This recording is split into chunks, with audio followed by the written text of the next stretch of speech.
ఈ సాధు సంతులందరూ కూడా ఒకటే మాకు సమాచారం ఇచ్చారు, మీరు ప్రయత్నం చేయండి, కానీ పక్షలో అక్కడికి వచ్చేసి మేమే స్వయాన కూర్చొని యజ్ఞాలు చేసుకుంటూ బాలయాన పూజ చేసి విగ్రహ ప్రతిష్టాపన చేస్తాం.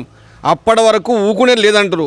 4 రోజులు లేట్ అయినా పర్వాలేదు, ఖచ్చితంగా మాత్రం అక్కడ జరిగేటువంటి విగ్రహ ప్రతిష్టాపన కార్యక్రమం బ్రహ్మవైన మందిరాన్ని కట్టడానికి సాధు సంతులు వారు కూడా తరలి రావడానికి వస్తున్నారు.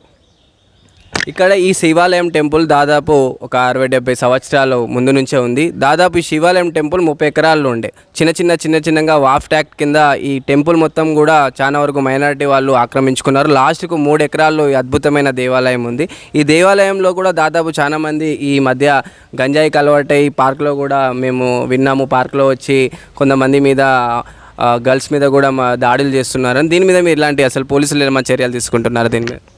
వాస్తవానికి ఇక్కడ పార్క్ ఏర్పాటు చేసింది